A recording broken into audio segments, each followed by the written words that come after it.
گاڑی سڑک پر دوڑ رہی تھی۔ حمزہ نے ارحاب کو ایک ہاتھ میں کس کے پکڑا ہوا تھا، دوسرا ہاتھ اسٹیئرنگ پر تھا۔ وقفے وقفے سے وہ ارحاب سے ہاتھ ہٹا کر گیئر پر رکھ لیتا۔ ارحاب نے احتجاج بند کر دیا، مگر اپنی ماما کے نام سے اب تک اسے ڈرا رہا تھا۔ بابا، ماما ول اسکولڈ اس، ماما ہمیں ڈانٹیں گی۔ وہ اس سے انجام سے باخبر کرتا رہا۔ حمزہ کبھی سڑک پر دیکھتے مسکراتا اور کبھی جھک کر اس کا گال چومو۔ بابا، we should call mama to see love extreme. اس نے سر پیچھے کر کے باپ کو دیکھا اور حمزہ نے منہ بنایا۔ بیٹا، کہیں تو ماما کو اکیلے رہنے دیا کرو، وہ ہمیں دیکھ دیکھ کر تھک جاتی ہیں۔ وہ سڑک پر دیکھتے بولا۔ تو ارحاب تھوڑی دیر بات سمجھنے کی کوشش کرتا رہا۔ ماما ہیٹ اس، اس نے نتیجہ نکالا۔ حمزہ نے ابرو اٹھا کر اسے دیکھا اور نظر دوبارہ سڑک پر جما دی۔ بابا، ماما ہیٹ اس، اس نے پھر پوچھا۔ تو حمزہ نے موڑ کاٹتے الٹا اس سے سوال پوچھا۔ یو ٹیل شی لو اس اے لاٹ۔ ساتھ ہی اس نے بازو پھیلائے۔ اتنا اور حمزہ ہنسا۔ یس شی لو اس، اتنا سارا۔ اور ہمارے ارحاب کو ماما سے زیادہ پیار ہے کہ بابا سے؟ حمزہ نے عام سا سوال پوچھا اور ارحاب نے اوپر دیکھ کر آنکھیں گھمائیں۔ آئی لو یو بوتھ۔ اس نے 3 انگلیاں اٹھائیں تو حمزہ نے مسکراتے ہوئے ایک انگلی بند کی۔ دس از ٹو۔ وہ اب 2 انگلیاں الٹ پلٹ کر دیکھ رہا تھا اور پھر بڑبڑایا۔ Yes this is too. Okay now choose one, mama یا بابا، دونوں۔ وہ اب اوپر اٹھ کر سڑک پر دوڑتی گاڑیاں دیکھنے کی کوشش کر رہا تھا۔ حمزہ نے بازو اس کے گرد باندھ لیا۔ چوز ون، دونوں۔ وہ بار بار کے سوال سے اب ضد چاہ رہا تھا تو حمزہ سے پوچھا۔ یو ول ماما اور ارحاب۔ اپنا نام اس نے رے کے بغیر لیا اور حمزہ نے فوراً کہا آیا۔ ارحاب کی اٹھنے کی کوشش ڈھیلی پڑ گئی اور اس نے سر اٹھا کر ظالم باپ کو دیکھا اور اس کا بازو خود سے ہٹانے کی کوشش کرنے لگا۔ حمزہ مسکراہٹ دباتے اب آئس کریم پارلر کے سامنے گاڑی پارک کرنے کو جگہ دیکھ رہا تھا۔ ارحاب اس نے ساتھ والی سیٹ پر بٹھایا اور وہ دونوں بازو سیٹ پر باندھے نچلا ہونٹ باہر نکالے اپنے جوتوں کو دیکھنے لگا۔ حمزہ نے گاڑی ایک طرف لگائی اور اس کی طرف مڑا۔ آپ نے بھی تو ماما کو چوز کیا۔ حمزہ اس کی ناراضگی دور کر رہا تھا۔ اس نے بنے منہ کے ساتھ سر اٹھایا۔ آئی سیڈ، دونوں۔ ایک ہاتھ سینے سے ہٹا کر 3 انگلیاں دکھائی اور حمزہ نے ایک اندر کر دی۔ مگر اس نے دوبارہ نکال لی، جو اظہار تھا کہ وہ ناراض ہے۔ حمزہ اسے مناتا رہا مگر وہ کہاں مانتا۔ تبھی حمزہ نے اسے گود میں اٹھا کر اس کو اپنی ٹانگوں پر کھڑا کیا۔ یار، تمہاری ماما نے اتنا پیارا ارحاب مجھے دیا ہے، اس لیے تو میں اس سے پیار کرتا ہوں۔ ارحاب نے سر ہلایا جیسے باپ کے پیار کی وجہ سمجھ آئی اور وہ منہ کھول کر ہنسا۔ باپ کی گردن میں بازو ڈالے اور منہ ذرا سا کھول کر اس کا گال چومنے لگا۔ ہونٹ اس کے گال کے پاس لے کر جاتا، پھر پیچھے کرتا، پھر گال پر رکھتا اور پھر ہنسنے لگ جاتا۔ حمزہ نے اسے خود سے الگ کرتے اس کا گال چوما اور اسے دوبارہ اس کی سیٹ پر بٹھایا۔ میں آتا ہوں۔ وہ باہر جانے لگا تو ارحاب نے گاڑی کے شیشے پر ہاتھ مارا۔ اوپن۔ حمزہ نے کچھ سوچا۔ ٹیک اوے سامنے ہی تھا اور رش بھی نہیں تھا۔ زیادہ سے زیادہ 5-7 منٹ ہی لگنے تھے اور پھر بٹن دبا کر شیشہ کھول دیا۔ دروازہ بند کرنے سے پہلے اس نے ارحاب کو تنبیہ کی۔ ماما کال کریں تو مات اٹھانا، شی ول اسکولڈ یو۔ بچے کو ماما سے ڈر تھا۔ وہ خود ٹیک اوے کی طرف چلا گیا۔ ٹیک اوے کی کھڑکی کے سامنے ایک لڑکا کھڑا اپنا آرڈر دے رہا تھا۔ حمزہ نے مڑ کر گاڑی کی طرف دیکھا۔ ارحاب دوسری طرف شیشے سے باہر دیکھ رہا تھا، ہاتھ ہلا رہا تھا۔ حمزہ واپس ونڈو کی طرف مڑ گیا۔ لڑکا اب اپنا آرڈر سرو کر رہا تھا۔ وہ ہٹا تو حمزہ نے 2 الگ الگ فلیور کی آئس کریم بتائی۔ 3-4 منٹ گزرے تو وہ کھڑی دیکھتے ارحاب کو دیکھنے کے لیے مڑا۔ اوپر کا سانس اوپر اور نیچے کا نیچے رہ گیا۔ گاڑی میں ارحاب نظر نہیں آیا۔ گلے میں گلٹی ڈوب کر ابھری اور وہ گاڑی کی طرف بھاگا۔ پیچھے گو تھرو ونڈو پر کھڑے آدمی نے اسے آواز دی مگر وہ اب گاڑی کھول کر اندر دیکھ رہا تھا۔ وہ وہاں نہیں تھا۔ حمزہ نے ایک ہاتھ کمر پر رکھا، دوسرا ماتھے پر۔ اس کے کان دیکھنے لگے۔ کہاں جا سکتا ہے وہ یا کون لے جا سکتا ہے؟ اس کے دماغ میں دھماکے ہو رہے تھے۔ دل کا ایک حصہ کسی نے مٹھی میں بھینچ لیا تھا۔ اس نے سیٹ سے فون اٹھایا۔ کسی کی کال نہیں تھی۔ آیا ہو سکتا ہے آیا نے اس سے کہہ کر منگوا لیا۔ اکثر وہ یوں ہی کہتی مگر پہلے فون بھی تو کرتی تھی۔ حمزہ نے لب کاٹتے حیا کا نمبر ملایا، ساتھ ہی حیا کی تصویر بھی اسکرین پر ابھری مگر پھر اس نے کال کاٹ دی اور ایک اور نمبر ملایا۔ یہ حیا کا ایونٹ آرگنائزر تھا۔ سارم، ہیلو سر، وہ خوش دلی سے بولا تو حمزہ نے قدرے سوچتے اس سے پوچھا ارحاب وہاں ہے؟ اور اگلا جواب حمزہ کے سر پر پہاڑ بن کر ٹوٹا اوکے اوکے، اس نے فون کاٹ دیا اور کہنا بھول گیا کہ حیا کو اس کال کے بارے میں مت بتانا، اور فون میں رحاب کی تصویر کھولے وہاں گزرتے لوگوں کو دکھا رہا تھا۔ ادھر حیا رو رو کے بے حال ہو گئی تھی اور بار بار ڈرائیور کو تیز چلانے کی تاکید کر رہی تھی۔ رہ رہ کر وسوسے آ رہے تھے، چاہے حمزہ پولیس کی نوکری سے ریٹائر ہو چکا تھا مگر دشمنیاں تو تک پیچھے نہیں چھوڑتی۔ نہیں، وہ رحاب کو نہیں کھو سکتے۔ گاڑی رکی تو اس نے چونک کر سر اٹھایا اور آئس کریم پارلر کے باہر تھے۔ سامنے حمزہ کی گاڑی تھی۔ وہ تیزی سے اپنے کار سے باہر نکلی اور اس کی گاڑی کی طرف لپکی۔ گاڑی میں کوئی نہیں تھا، قدم قدم بھاری تھا۔ اس نے فون پر حمزہ کا نمبر ملایا جو پہلی کال کے ساتھ ہی اٹھا لیا گیا۔ حمزہ رحاب ملا، دل نے کہیں دعا کی کہ وہ مل گیا ہو۔ دوسری طرف سے پرسکون جواب آیا، حمزہ میرا بچہ چاہیے مجھے۔ وہ دوبارہ رونے لگی۔ لوگ رک رک کر اسے دیکھ رہے تھے۔ ایونٹ آرگنائزر اسے تسلی دے رہا تھا، پھر سامنے آتے انسان کو دیکھ کر وہ ٹھٹکی، آنکھوں میں بے پناہ حیرت در آئی جو جلد غصے میں بدل گئی۔ وہ حمزہ تھا جو دونوں ہاتھوں میں آئس کریم پکڑے باری باری منہ سے لگا رہا تھا۔ رحاب مل گیا، وہ امید سے اس کی طرف لپکی اور اس نے کندھے جھکائے، بتایا تو نہیں حمزہ، تمہیں احساس بھی ہے ہمارا بچہ کھو گیا ہے؟ اس کو آرام سے آئس کریم کھاتے دیکھ کر وہ آنسوؤں کے ساتھ دبی دبی چلائی، تم ہی تو کہتی ہو کہ ہمیں پریشان نہیں ہونا چاہیے۔ کیوں ہوگا تو وہی جو اللہ نے لکھا ہے، آئس کریم زبان سے لگاتے وہ بولا اور حیا کی آنکھوں میں خون اتر آیا۔ یہ بھی کہتی ہو کہ اللہ نے انسان کے ہاتھ میں کوشش رکھی ہے؟ وہ کچھ اور بھی کہنا چاہتی تھی مگر اگلی آواز پر رک گئی اور کرنٹ کھا کر آواز کی طرف مڑی۔ ماما! رحاب پیچھے کسی کی گود میں تھا۔ وہ لپ کر اس کے پاس گئی، اسے اپنی گود میں لیا اور بار بار اس کے گال چومنے لگی۔ آنسو آنکھوں سے گرتے جا رہے تھے۔ پھر سامنے کھڑے لڑکے کو دیکھا اور ماتھے پر شکنیں ابھری۔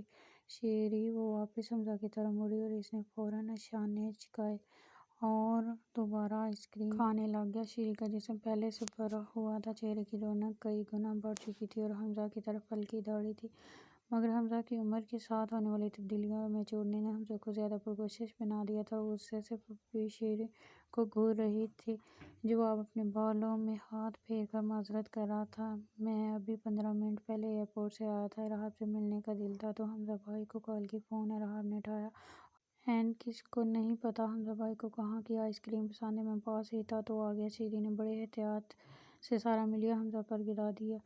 رحاب آئس کریم کے نام پر ماں کے کندھے سے باپ کو دیکھنے لگا۔ جواب یہ آئس کریم کھا رہا تھا تو تم حمزہ سے پوچھ کر اسے نہیں لے جا سکتے تھے؟ تمہیں پتہ نہیں کہ اس کی بات ادھوری رہ گئی؟ حمزہ آگے آیا، مجھ سے پوچھتا، یہ اپنی کال کا ریکارڈ بھی مٹا چکا تھا اور تو میرے فون کے اسپائی کیمرے نے اس کی تصویر چپکے سے لے لی اور وہ فون حیا کے پیچھے سے شیری کو دکھا رہا تھا جس میں شیری کی تصویر تھی۔ شیری نے ابرو اٹھائے، اسمارٹ ہاں؟ حمزہ نے سر کو خم کیا، شکریہ۔ حیا کا تو ان دونوں کے نان سیریس رویے پر دماغ گھوم گیا تھا، تم دونوں ایک جیسے؟ وہ دبی دبی گرائی۔ شیری نے مسکراہٹ چھپاتے بالوں میں ہاتھ پھیرا اور رحاب نے دونوں بازو حمزہ کی طرف پھیلائے۔ بابا آئس کریم، بابا آئس کریم۔ حمزہ نے ایک نظر اسے دیکھا اور پھر اس کی ماں کو جب اب اس سے ہی گھور رہی تھی۔ یو جسٹ لو پور مما، سنو آئس کریم۔ وہ اب ٹشوز سے ہاتھ صاف کر رہا تھا۔ ماں کے ساتھ ساتھ اب رحاب کو بھی تپ چڑھ چکی تھی۔ سارم، کالج سے کام نپٹا کر تم سب گھر چلے جانا، آج کے لیے اتنا ہی کافی ہے۔ وہ ایونٹ آرگنائزر کو ہدایت دے کر حمزہ کی طرف مڑی، اور تم گھر پہنچ کر ملو۔ وہ گاڑی کی طرف مڑی اور رحاب نے ماں کے کندھے کے اوپر سے انگلی اٹھا کر ہلائی، وہ ول اسکولڈ یو، اور یوں ہی غم سے اس کے حصے کی آئس کریم کھائے جانے والے باپ کو دیکھتا ماں کے ساتھ حمزہ کی گاڑی کی فرنٹ سیٹ پر بیٹھ گیا۔ حمزہ نے آگے بڑھ کر شیری کو گلے لگایا جو کل رات فرانس سے آیا تھا اور آج دوپہر لاہور سے اسلام آباد پہنچا تھا۔ حمزہ ڈرائیور سیٹ پر بیٹھ گیا اور شیری سے پچھلی سیٹ پر اس کے ساتھ ہی گاڑی زن سے آگے بڑھی اور دونوں حمزہ کی 2.5 منٹ بعد اسلام آباد شفٹ ہو گئے۔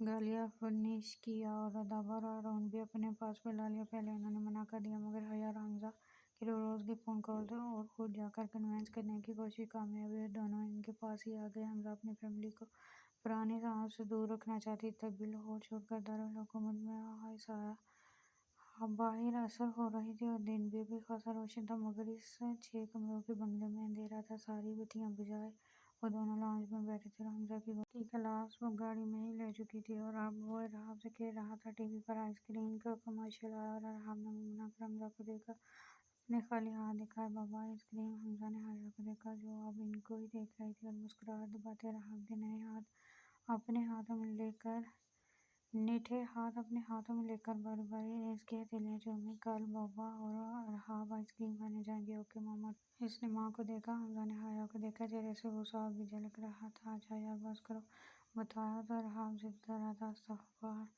رحاب باپ کی گود سے نکل کر ماں کی گود میں چڑھ گیا اور کان میں پھسر پھسر کرنے لگا۔ بابا صرف ماما کو نہیں بتائیں گے کہہ کر وہ کھڑا ہوا اور حمزہ سے گورا اور ہاتھ حیا کے گیدے پھیلایا اور رحاب کو دوبارہ اپنی گود میں لیا۔ اس کے کان میں کچھ کہا اور ہنسنے لگا، پھر ماں کی طرف دیکھ کر بولا۔ حمزہ نے تو جو ٹی وی پر مرکوز گلے گویا بے خبر ہو۔ حیا نے رحاب کی گال کو چپکی میں بھرا۔ ماما کی جان میرا بچہ رحاب۔ حمزہ نے پرشکوہ نظروں سے حیا کو دیکھا۔ رحاب نے مزے سے حمزہ کو دیکھا۔ شی لوز می۔ وہ ہنس رہا تھا۔ حمزہ بھی مسکرا دیا۔ حیا کے پیچھے سے ہاتھ نکال کے سوفے پر رکھا جس پر حیا نے اپنا ہاتھ رکھ دیا۔ حمزہ نے انگلیاں بند کر لیں۔ نظروں کا تبادلہ اور کتنی ہی پیار بھروسہ ایک طرف دوسری طرف کیا۔ دونوں یوں ہی مسکراتے ہاتھ تھامے ٹی وی دیکھنے لگے۔ رحاب دونوں ہاتھ باپ کی ہلکی داڑھی پر رکھ کر کھیل رہا تھا، گویا بال ہاتھوں میں لگنے سے اس سے مزہ آ رہا تھا۔ ماما یو نو۔ وہ حیا کی طرف مڑا تو نظر ان کے ہاتھوں پر گئی۔ حمزہ نے حیا کا ہاتھ اپنے ہاتھ میں جکڑ رکھا تھا۔ رحاب نے مڑ کر باپ کو دیکھا جو ٹی وی دیکھ رہا تھا۔ اس کی گود سے اترا اور فرش پر دونوں کے بیچ آ کر اس طرح کھڑا ہو گیا کہ اب ان کے ہاتھ اس کے سامنے تھے۔ وہ اپنے ننھے ہاتھوں سے حمزہ کی انگلیاں کھول رہا تھا۔ دونوں نے چونکاری سے دیکھا۔ وہ سنجیدہ سے ان کے ہاتھوں پر جھکا تھا۔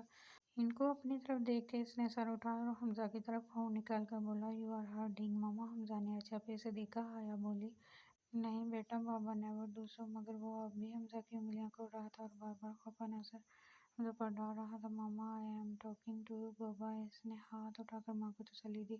آپ کو درد ہو رہا ہے؟ حمزہ کے ہاتھ کی گرفت دیکھ کر وہ روحاں سا ہو رہا تھا۔ تبھی حیا نے اسے دیکھا۔ پروٹیکٹر، محافظ، کتنے سال ان الفاظ کے خوف نے اس کی زندگی جیرن کر رکھی تھی۔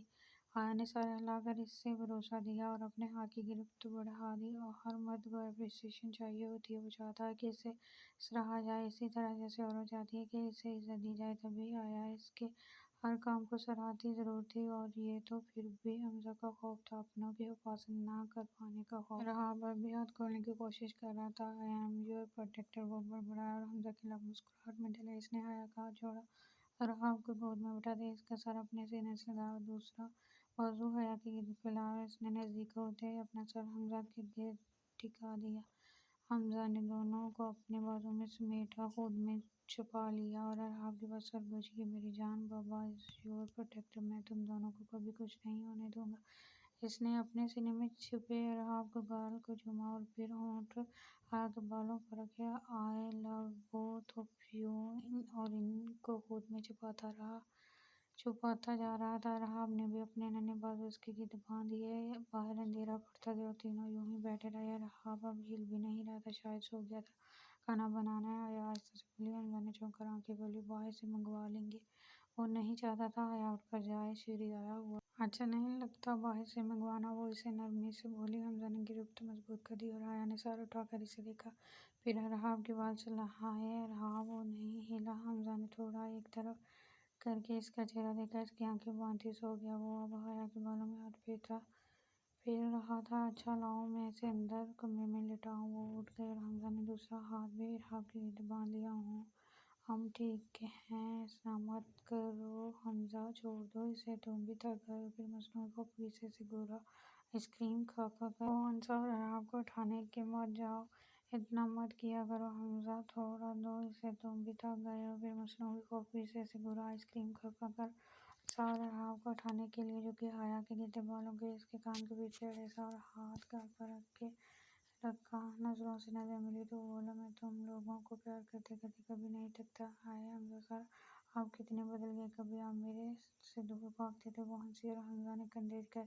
تبھی ٹھک ٹھک کی آواز سے لاؤنج روشن ہو گیا۔ راہداری کے آخر میں شیری کھڑا تھا اور اب ان کی طرف ہی دیکھ رہا تھا۔ حیا سیدھی ہوئی اور حمزہ نے پیچھے ہاتھ نیچے گرایا۔ شیری مسکراتا ہوا ان کی طرف آیا، بڑے ہو گئے، ایک عدد بچہ ہو گیا جو ماشاء اللہ اب 3 سال کا ہے اور آپ لوگوں کی جگہ بے جگہ رومانس کرنے کی عادت نہیں گئی۔ وہ اب رحاب کا گال چوم رہا تھا، اور تمہاری کس کے گھر بغیر اجازت گھسنے کی عادت نہیں گئی۔ حمزہ نے رحاب کو اس سے پرے کیا اور حیا ہنستی ہوئی کچن کی طرف بڑھ گئی۔ بھائی آپ فون اور پاس ورڈ کیوں نہیں لگاتے؟ اس سے یاد آیا کہ وہ کتنی آسانی سے اپنی کال کا ریکارڈ مٹا آیا تھا۔ حمزہ نے گہری سانس لے کر کچن کے دروازے پر کھڑی آیا کو دیکھا۔ میری بیوی مجھ پر شک کرتی ہے، شیریں نے سمجھتے ہوئے سر ہلایا۔ بیوی نے مڑ کر اپنے شوہر کو دیکھا، آنکھوں میں ماضی جھلملانے لگا تھا۔ جاری اگر آپ کو ہماری ویڈیو پسند آتی ہے تو لائک شیئر کیجیے گا اور چینل کو سبسکرائب کیجیے گا۔ Thanks for watching.